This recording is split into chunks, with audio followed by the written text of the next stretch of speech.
Hey, Kathleen here. I'm reviewing these Lodge cast iron skillets. I've got this smallest one, I think is 8 inches. I've got this size, and I've got this big one.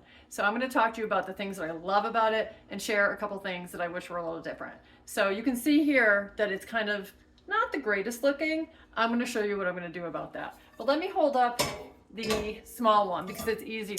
One of the things that's you probably know already is they're heavy, right? So this one's perfectly fine. But you know, as you get older, it could become an issue. So one of the things that we have is we do have this to grasp the handle, and that gives us some good grip on this. And then of course you can use a pot holder. So on the big one, which is the one that I struggle with the most, is if you slide this on, kind of hard to do it this way, and then you've got this handle that you can hold on to. So that works well.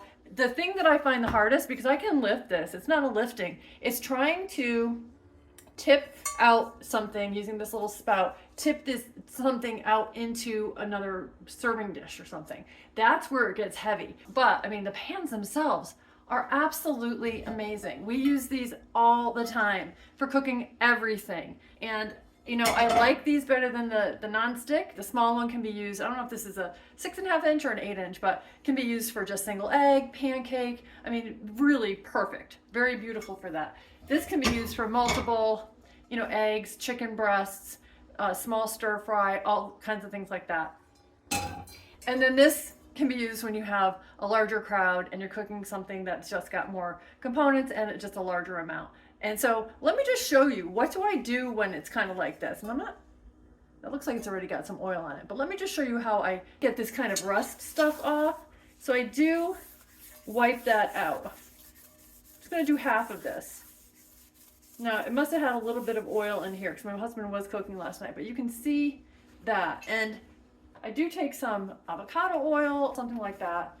And after I wash it, I tend to put it on the stovetop to dry, which, because it's still got some moisture in it, is what causes that discoloration. You really should dry it all right then. But then I take avocado oil and I just